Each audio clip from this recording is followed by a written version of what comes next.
4, 3, 2, 1. Hey everybody, Curtis Tucker, aka Shags, here with another exciting episode of the Curtis Tucker podcast. You guys hit me up at Curtis at curtistucker.com or Shags at shaggyduck.com. Let me know what you're up to. Give me some feedback. If you guys are listening to the podcast on your favorite podcasting app, don't forget you can go over to YouTube, hit the Curtis Tucker channel, and you can see me waving at you. I got my Shaggy Duck shirt on. I am in Shaggy Duck Studio, and you guys can check that out. And if you're watching me on YouTube, please subscribe to the channel. It really helps out. And don't forget, if you guys are busy driving, cutting the lawn, or doing some of that other fun stuff, that you can listen to the podcast anytime on one of your favorite podcasting apps. So I think I've probably missed a week in there somewhere because I kind of keep things are happening and I keep getting behind and behind. So anyway, trying to squeeze this one in. Who knows? Maybe squeeze another one in. You never know. But this episode is going to be about nostalgia. And I think I'm going to you've probably read the title, Getting Nostalgic About Nostalgia. Maybe that's what I'm going to use. I don't know. I don't even know yet what the title is going to be. But now that I'm over 60, like 63 and a half now, I'm starting to think more about nostalgia. And for some reason, I think I'm starting to remember more about growing up in the late 60s, all through the 70s and early 80s. I'm starting to remember a lot of that stuff, but then I'm also starting to crave some of that stuff, wanting to see those movies, listen to those songs, eat those foods, talk to those people, do those things, all that stuff from way back in the day.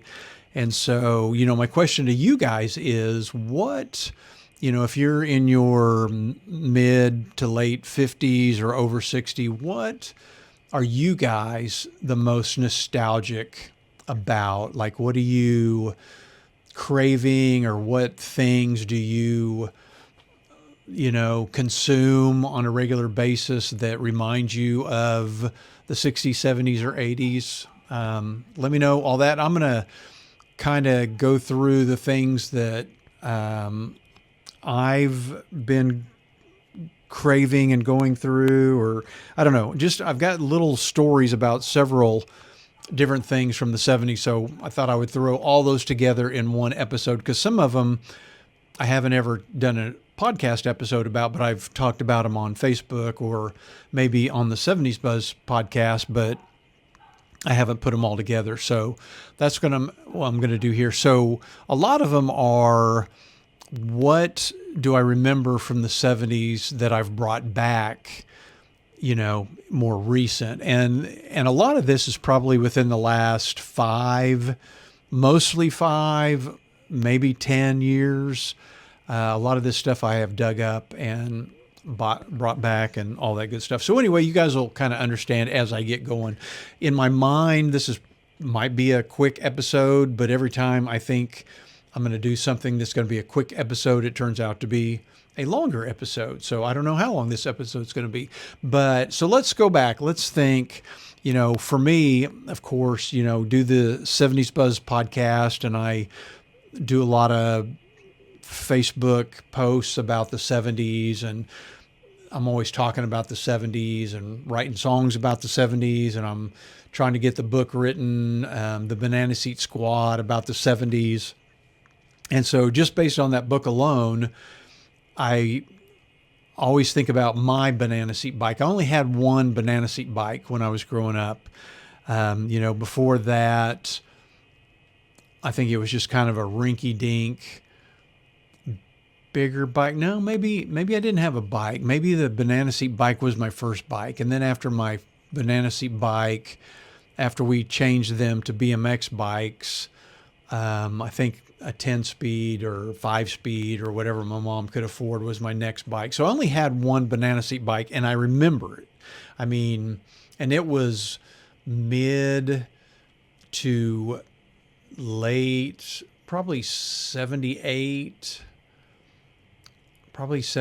maybe 75, 76 to 78, right in there.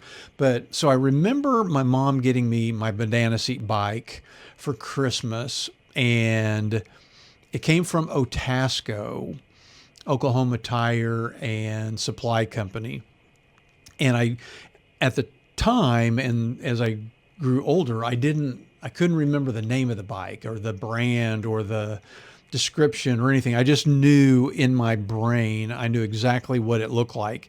And what it looked like was a multicolored bike where it'd be like they sprayed red and then somebody sprayed that into orange and then sprayed that into yellow and then sprayed that into green.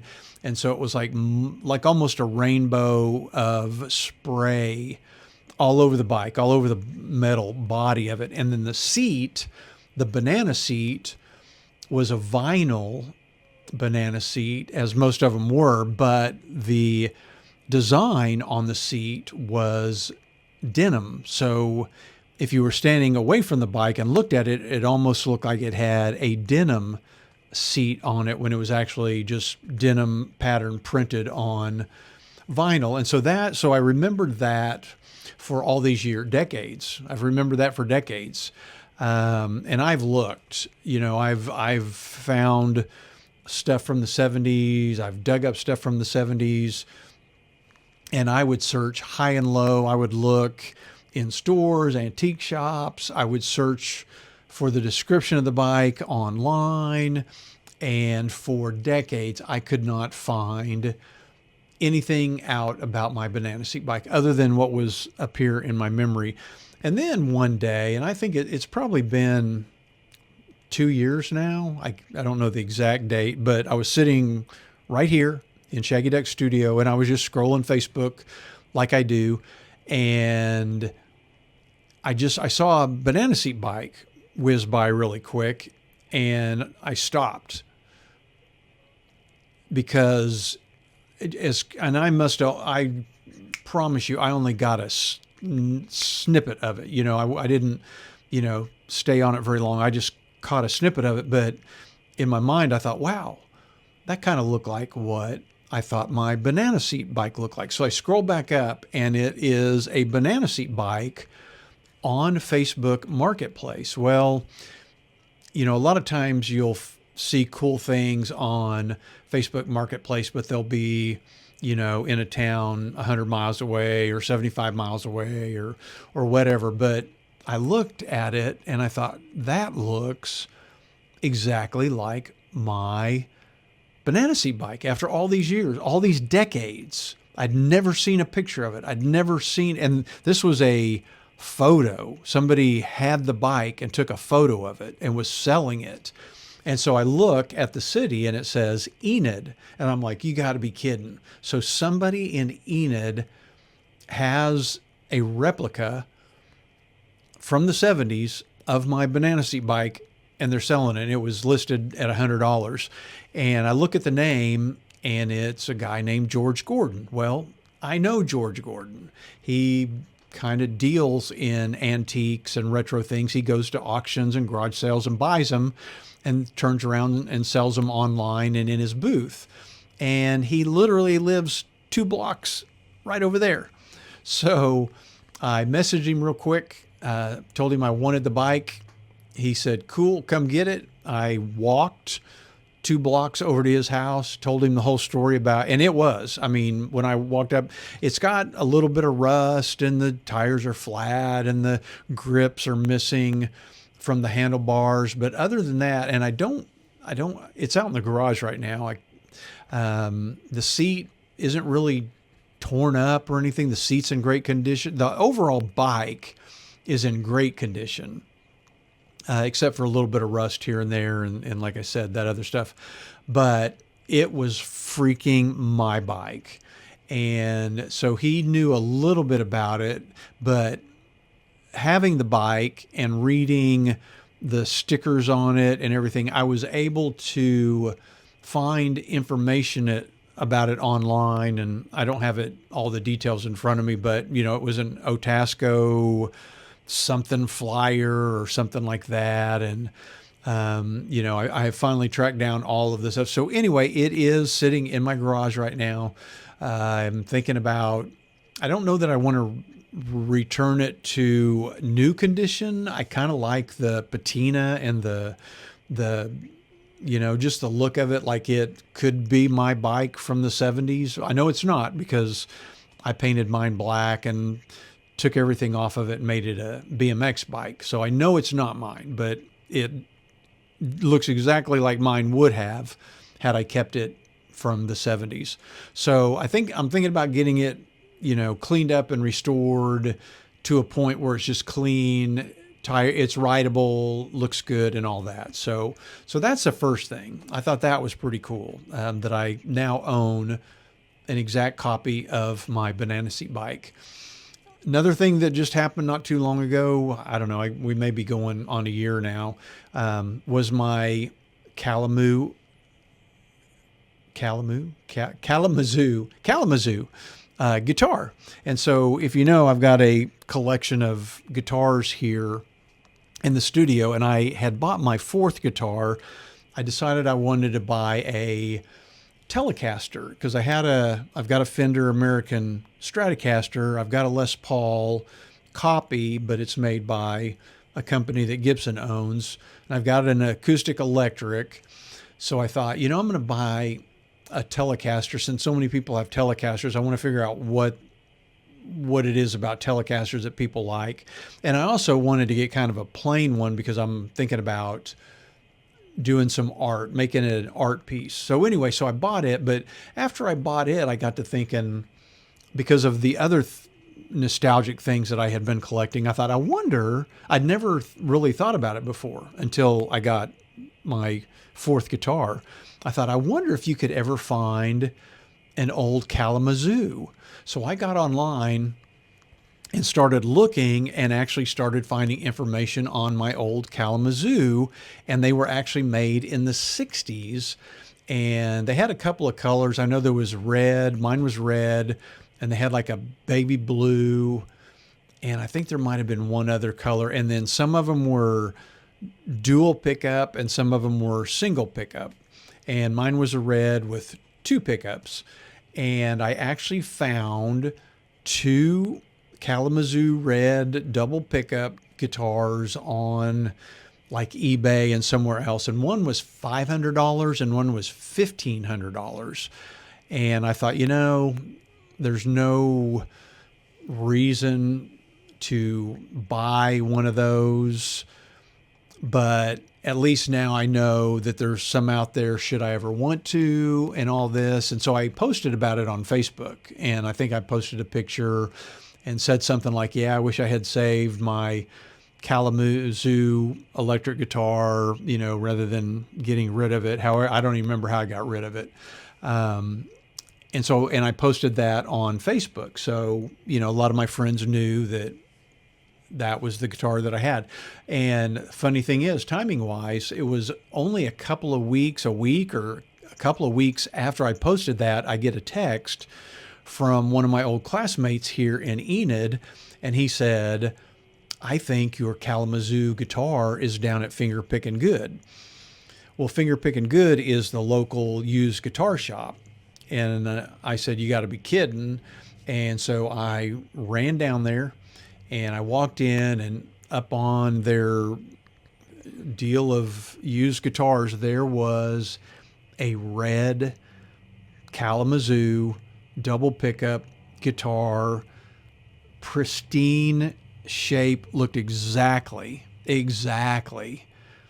like the one I had. And here's a really weird thing you guys are going to think is really weird. There's something about the pick guard or the knobs or something in the guitar that always had this funny little smell. And that guitar had the exact same smell. I mean, it just instantly recognized the smell. And so I asked, I got it down, played it. It was in perfect condition. The nut on it was just a little bit worn, so the strings were a little bit low, but asked if it had a case. He pulled out the case. The case looked exactly same wear spots, same everything as my case. And so they were asking 500 on it. So I thought, it's at least, according to online, it's at least worth 500. So if I bought it, I was thinking I could at least sell it for what I bought it for.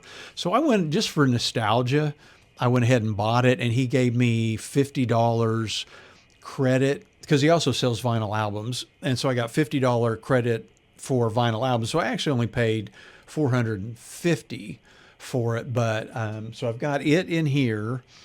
And so those were like my two major big things that, I had wondered about. And now not only have I like found them or seen them, I own both of them. Next thing on my list. So this happened just the other day. I remember growing up when I was a little kid, and we're talking late 60s, early 70s.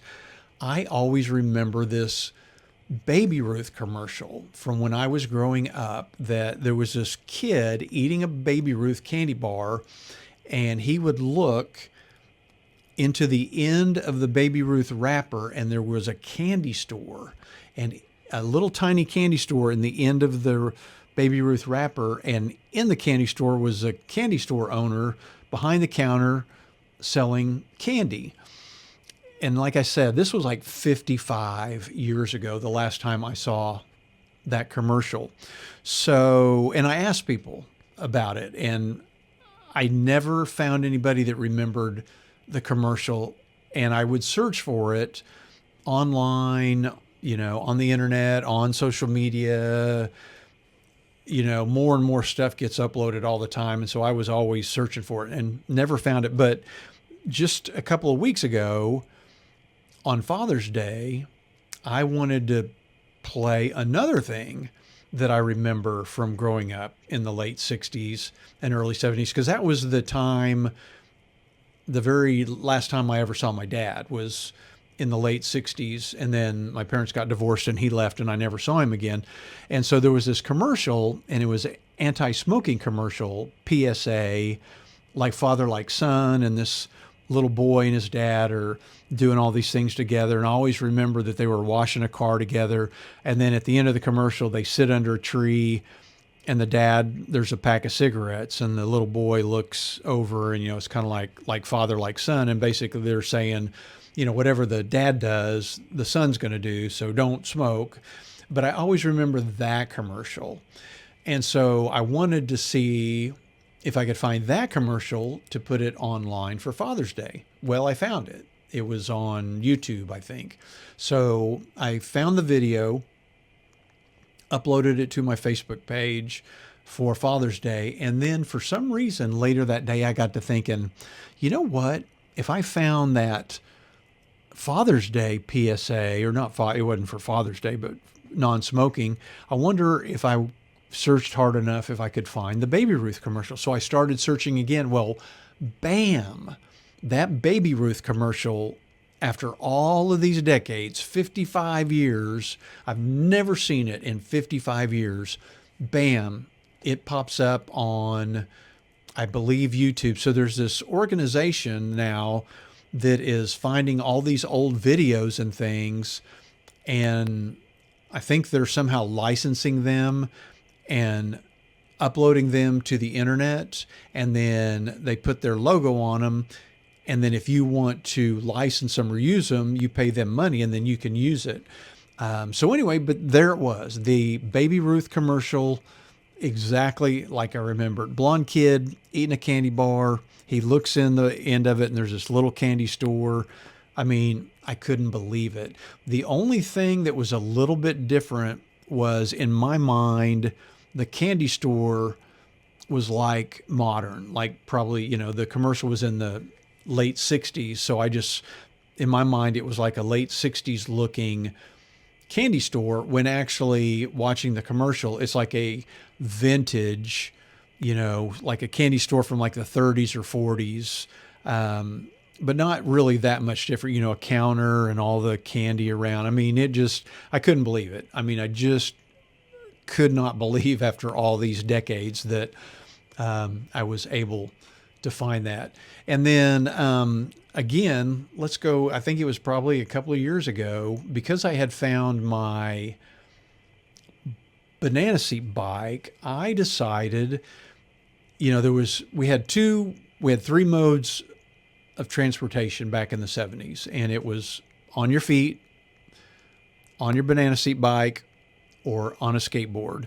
And I mean, that was a major part of our life. And I pretty much only owned one skateboard growing up. And my mom bought me a blue Grintech, I can't remember, Coyote skateboard from Otasco. And so I remember having that skateboard. It was hard plastic. Mine had red. I guess they had red. No, what? Blue. One had blue wheels. And Staten had one matching, but his was black with red wheels. So anyway, so I get online and I search. Actually, what happened was here now. Now I'm remembering. So I was scrolling Facebook, and a blue Grintech skateboard popped up on my Facebook, and it was George again. He had a blue Grintech skateboard, so I ran over there and I bought that from him. Got it home, and I kept thinking, why this just doesn't seem right. It seems smaller than I remember it. Well, come to find out, it was a blue Grintech skateboard, but it wasn't the Coyote 2 or whatever that we had. It was like a prior version or smaller version. So that got me thinking, I wonder if I could find my exact skateboard. So then I got online, started looking, and sure enough, I'm pretty sure it was like eBay. I found my blue Grintech skateboard, and then I looked for black, and I found Staten's. I don't remember off the top of my head how much they were. I don't know, $50 or something. So I bought both of them. And it was from different people. So I bought the blue one, and I bought the black one. When they came, they were both pristine. It was almost like nobody had ever ridden them. The wheels were not even dirty.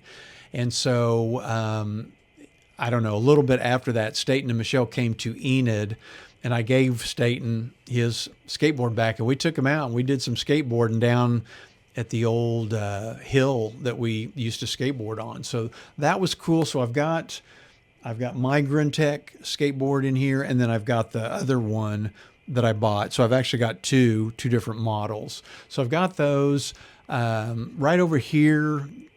You guys really can't see, but so one of the weird things I did was, as time went on, the 90s, the 2000s, the 2010s, I got married and had kids and was moving from this house to that house. And so when we moved from Seneca, which is 2 blocks over, to this house for the first time, I was going through all my stuff, and I had a box of vinyl albums. Well, at that point, I can't remember when it was, in 2000s or 2010s. At that point, neither Denise and I had a turntable. So number one, I had this box of albums that I couldn't play because I didn't have a turntable. Number two, none of the artists at that time really that I was listening to were coming out with vinyl. Everybody was streaming everything, and I had Apple Music and Amazon Music and all this. So at the garage sale, I was trying to sell the albums, single. And then I was just basically, I don't know what I was going to do with whatever was left. But I had a guy that I still know today. He still got the albums. He came by and he said, "Hey, I'll give you $50 for the whole box." I said, "Cool." So I sold him the whole box. And, then 10, 15 years go by, and vinyl makes a comeback. and new artists start putting out all their music on vinyl again. So I got hit by this vinyl craze and bought a really cool turntable and started buying every album that I could remember back, one at a time, one record store, one Discogs online. I'd go there, and basically I just pieced the whole. So I've got a much larger collection of vinyl now than I did in the 70s or when I sold the box.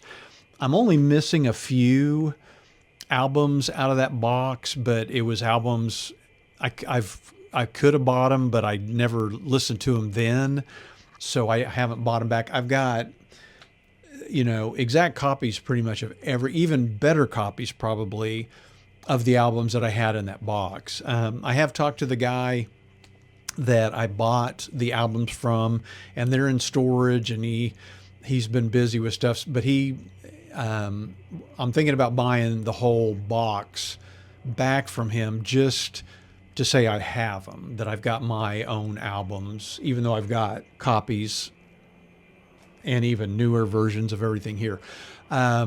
So everything I've got here is all different or new. And one day I decided to clean out our garage here, like a thorough cleaning. Like I was going to go through every box to see what was in every box and then consolidate boxes and throw some of them away. And there was one box that was kind of flat that I haven't, and it didn't have a whole lot of stuff in it. And so it had just gone from house to house, and I never really thought much about what was in it. It was kind of a lighter box, and I opened it up, and I can't remember, there was something in it that had stuff inside of that was inside the box. So it wasn't like when you open the box, you could actually see what was in there. You had to open another thing. I can't remember what it was, but when I opened that, to my surprise, there were 3 albums in there. One of them was, one of my favorite bands, if not my favorite band in the 70s, was Kansas. My version, my copy of Two for the Show, the live Kansas album, was in there. It has Carry On Wayward Son live. And Cheap Trick Day Tripper, which is a small, I think they call them EP or something, that was in there. And then there was a brand new album, unopened, still in the wrapper, from a local band here in Enid that was called the Satanic Republicans. And that sounds worse than it is. It was basically a band here in Enid that got upset when the Republicans were trying to put labels on music. And so they, as kind of a funny thing, they named their band, that because of what they were trying to do to music. But the album is actually really good, and the songs are really good. And I know the lead guitar player. I guess I knew him when I bought the album, but I didn't know him from in the past. So anyway, I did unwrap it, and I have played it because it's a great album. So, but anyway, those 3 albums, original albums, I've got back in my collection. Cassettes. So, again, I've got all these boxes of stuff that have followed me around from house to house, decade to decade, and I've always had this little box of cassette tapes from the 70s. And so I got all those out, and those cassette tapes, and I found a cassette player. Those cassette tapes have our band practices, Reality and Rocinante from back in the day. They've got funny, goofy skits that we used to do on the weekends when we'd spend the night with each other. They've got recordings of us on a radio show called Boogie Check. We used to call in, and it was kind of a statewide talk show at night out of Oklahoma City that we would call in. It's got those recordings. And so, I remembered that, we used to call in on that show, but never really had proof or anything. And bam, here, not only, do we have the memories, but now we've got the actual recordings. And so then I took all of those recordings, digitized them. And so now I've got digital copies of a lot of those things that are on those cassettes. I always told everybody asked, what metal lunchbox did you have when you were growing up? Well, I had the Wild Wild West was my lunchbox. And again, I think it was the only metal lunchbox I ever had. I remember back in the day that the little kids took metal lunchboxes, and as you got a little older, like maybe fifth and sixth grade, you started taking a brown paper bag because I don't know, for some reason it was cooler to not have a metal lunchbox. So I remember I hadn't seen my Wild Wild West lunchbox in decades, and I was in an antique store in Branson, probably, I don't know, maybe 10 years ago now. And I walked in and they had not mine, but a Wild Wild West metal lunchbox. I almost bought it. It was $100 at the time, and I wasn't really that into collecting that much 70s stuff at the time. I'm trying to think if we were either not doing the 70s Buzz podcast yet, or we had just started or something. Anyway, I didn't buy it, but so over time, one day I thought, well, I'm going to look online, see if I can find one. So I did. So I bought my Wild Wild West metal lunchbox. I have it right over there in the 70s collection. Since then, I've bought Peanuts, Archie, Sigmund and the Sea Monsters, Speed Buggy, Superman or something. I've got, and then I just Gretchen bought me I'm going to pay her back, but bought me a $6 Million Man metal lunchbox. So I'm trying not to collect them. I'm trying to stop. But so I've got a whole bunch of metal lunchboxes back. Here's a kind of a cool deal. So talking about the band, we had our band.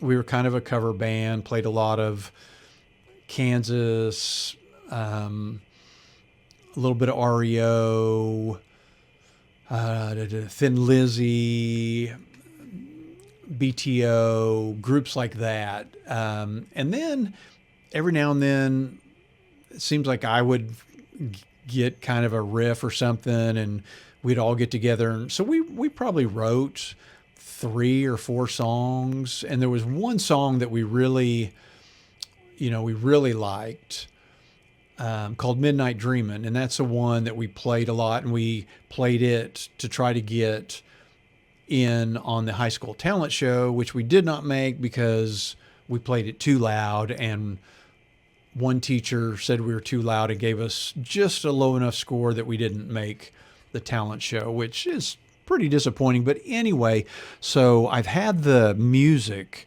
the sheet that we wrote down the words, the lyrics, and the music to, and anything that we kind of had lyrics to that we'd written ourselves has been in this folder following us around for decades. And Todd at one point, I don't know, probably 8-10 years ago, had said, that his son ought to play it on the piano and record it so we could have a recorded version of it. Because I don't have a recorded version of that. Everything that we practiced on my cassette tapes is cover songs. I have not found a version of Midnight Dreamin', and even if I did, it would be really bad because the quality on the cassettes is really bad. But anyway, he moved off, and then Todd said something about, we ought to send that song to Derek and have him record it, blah, blah, blah. Fast forward to, months ago, 6 months ago, AI comes along, Suno comes along, and I hear that you can input lyrics alone, or you can put in lyrics and music, or you can put in a whole song where you're singing where you just play on an acoustic by yourself, you put it in, and Suno turns it into the sound of a full band. So even though some of you, they're going to roll your eyes because it's AI is just, making the band. It's like if you're a single solo artist and you use one of those beat things, I can't looper or whatever, where I mean, it's technology. You're still cheating if you want to say AI is cheating. The way that we used AI is not cheating. We inputted the lyrics and the music, and AI spit out a professional version of our song. It didn't steal anything from anybody because it was using the tone and the voice of Staten, because he's the one that sang it when I put it in. It used our exact lyrics, so it didn't make up any lyrics. It didn't steal lyrics from anybody.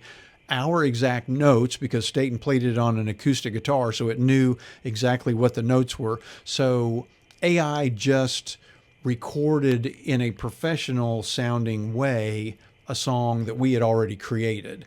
And so that's another thing that, I mean, I almost like got a tear in my eye. I couldn't believe how cool it was hearing something that we had written in the 70s being sounding like it was recorded by like a real band. It was cool. So we've got that.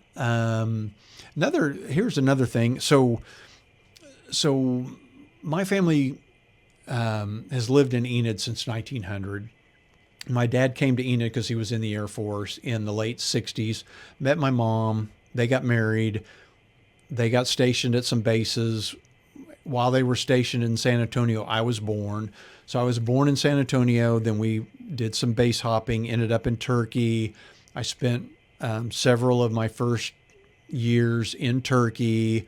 Then we moved back to the States, and we moved to a town called Burns Flat, Oklahoma. And the base there was Clinton Sherman Air Force Base. And so I was, kindergarten, 5, 6, 5, 6, 7 in there, 5, 6, 7, somewhere in that age. But I remember living in Burns Flat. I remember the layout of our house. I remember what our house looked like. I remember my grade school. I remember that we lived on a corner and it was the bus stop. I remember there was a light pole, and in the summer we would sit under it and kids would tell stories. I remember there was this wild bush that smelled really good, and it always attracted moths and butterflies.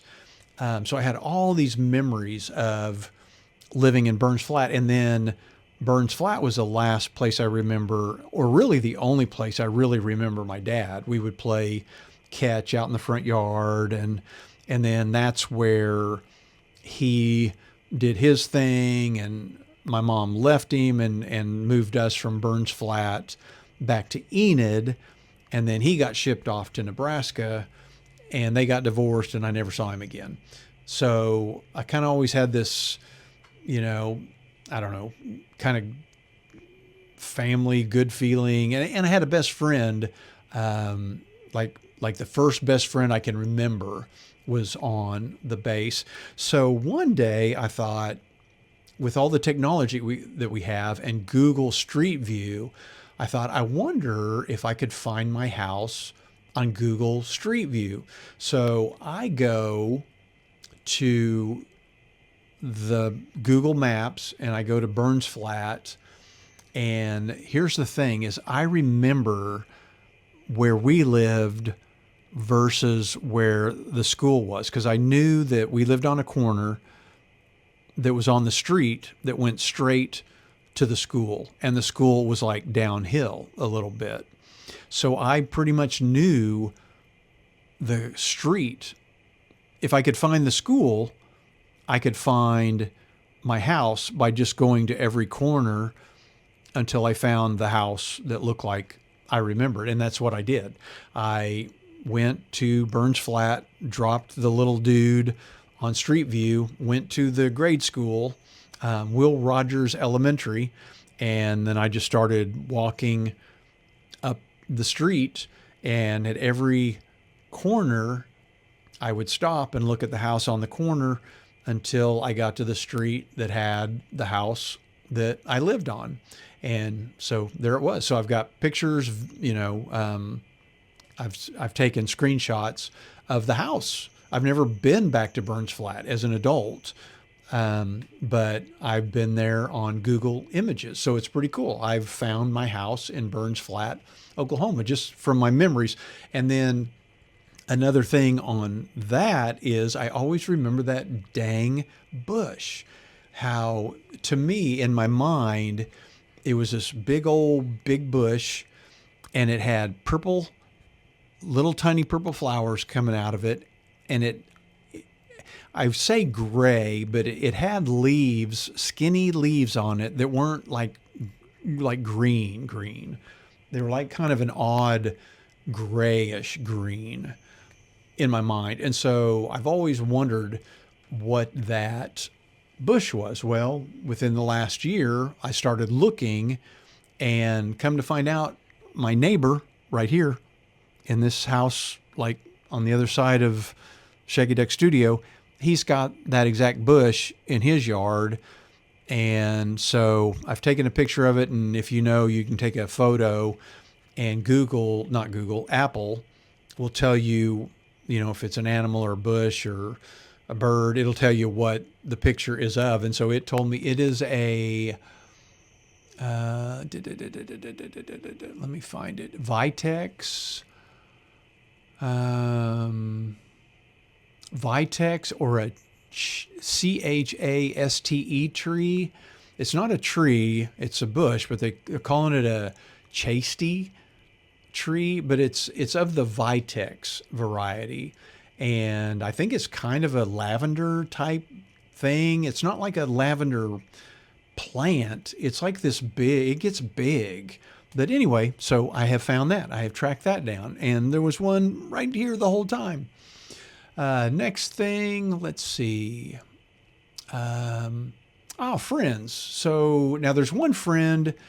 If you happen to run across this, Steve Ropp, get a hold of me. Steve Ropp is one of the guys that I haven't tracked down yet, but some of the guys that I knew from the 70s, I hadn't talked to in decades. One of them was Eric Wright. So Eric Wright was my Enid grade school best friend, like from first, second, third, fourth, fifth grades. And then Steve Ropp was also in that group. But so Eric and I were best friends up until sixth grade. Then in sixth grade, we got separated in different classes. I met Staten. We got to junior high, had a whole different set of friends. He and we probably didn't say 10 words to each other all through junior high and high school. And then everybody went off to college. I think I ran into him once after college. I think he'd come back to Enid because his father had passed away, and he was here for the funeral. And I ran into him at a club, and we talked for maybe 5 minutes. But anyway, I decided, as time went on, to try to track him down again. So I tracked him down, living and working in Iowa. I always remembered when his birthday was, September 11th, and I don't know why.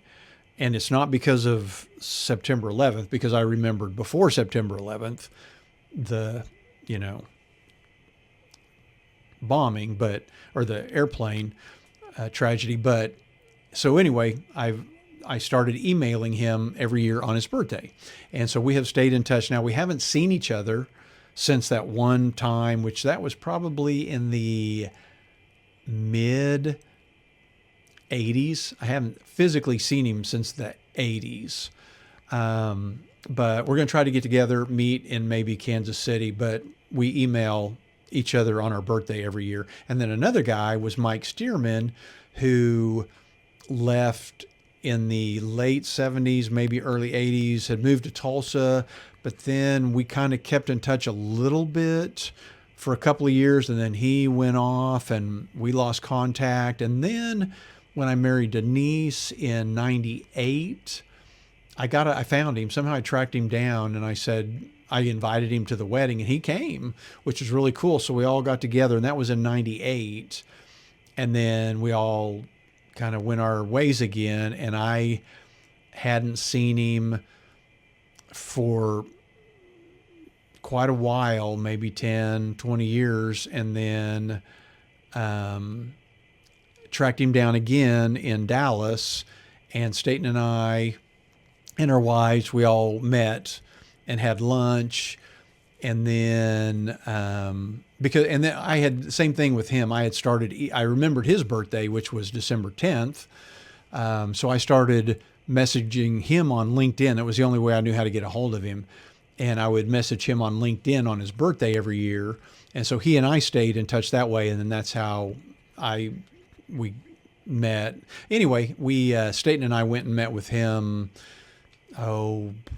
couple, like 3 weeks ago, 2-3 weeks ago, down in Dallas. And I hadn't seen him forever. And we sat there for 3 hours and caught up and could have talked for another 6 hours. But so those are two friends. So I'm still looking for Steve Ropp. Have not seen Steve Ropp I lost connection with in grade school.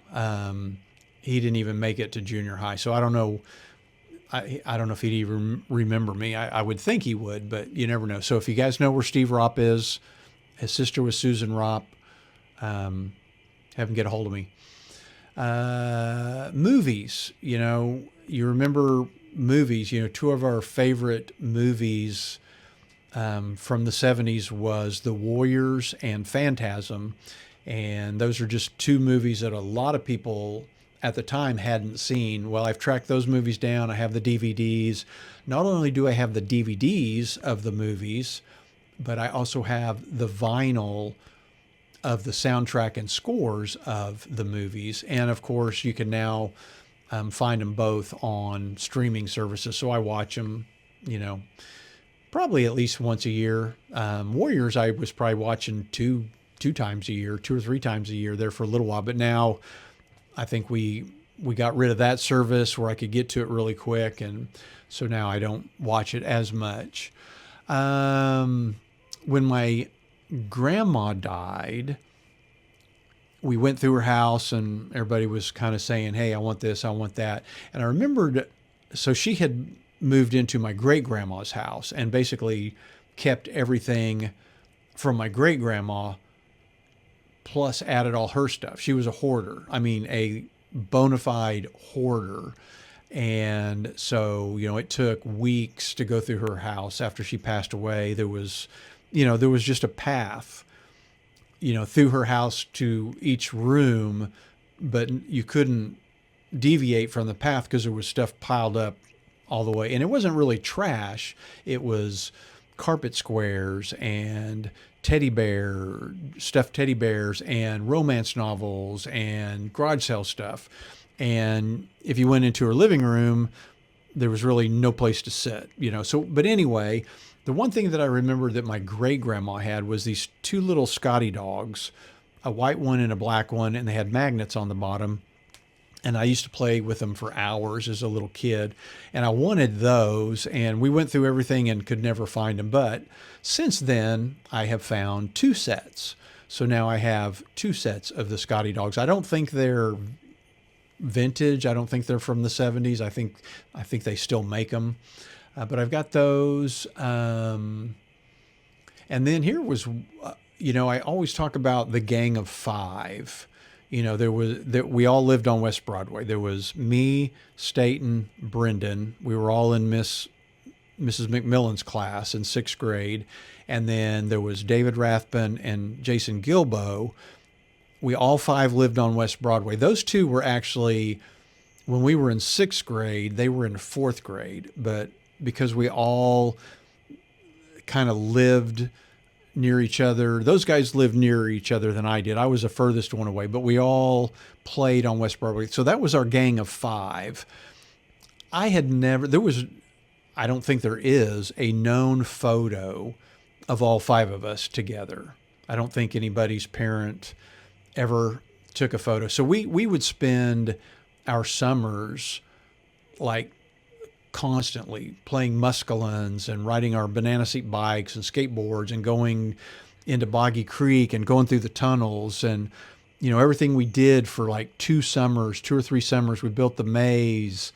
All that stuff was that core five. When we play our games, we almost always had that core five, and then other people from other streets would come over and join in. And then Brendan left, once we got into junior high. Then we kind of, after like our second year in junior high, we kind of quit hanging out with, I think Jason moved across town. Anyway, we all kind of moved, but we had like 2 or 3 years and summers of just constant playing. But I never had a photo. Still don't have a photo of all five of us. But out of the blue, several years ago, I'm going to say, I don't know, 5, 6 years ago, one of the guys that lived one street over on Oklahoma or Maine, I think maybe he lived on Maine. He had moved, he had left before we graduated from high school. So I had hardly kept up with him. But because of Facebook, we kind of reconnected on Facebook. It was Bruce Bradley. And so we communicate quite a bit now through messages. Still haven't seen each other since our old OSU days, which was in the early 80s. But I'm going to try to get with him. Anyway, he, out of the blue, sent me a video one day, like I say, maybe 5, 6 years ago, that he had found. I think his parents had passed away and they were going through stuff, and he found this video. This video was, and I'd kind of forgotten that, well, I had forgotten that it was even taken, but Bruce's parents had a Super 8, no sound, but color, nice quality camera that he brought over and filmed us one day while we were on West Broadway at the church where we always played and did musclins. Well, we all had our bikes and our skateboards, and he filmed all of us. So I've got video of all five of us, me, Staten, Brendan, Jason, David, plus Bruce and Chauncey and Mike and Tommy and, some of the added guys. So that is the only known. And so I've taken some screenshots. It's not like there's only a few shots where we're all visible in the same scene. But yeah, talking about blowing my socks off. I could not believe that, it showed our Grintech skateboards. It showed those funky fast track shoes that we used to wear. It was very cool. So anyway, so that has popped up. And last thing is, living on West Broadway, there's really 3 houses that I've wanted to see.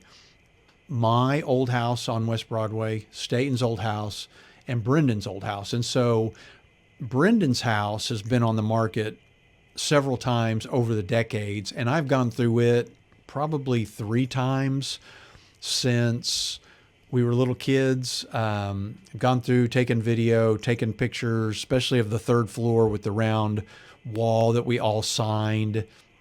I think I've heard that one of the most recent owners has finally painted over that, but I've got video and photos of almost all of our signatures in our gang that were up there.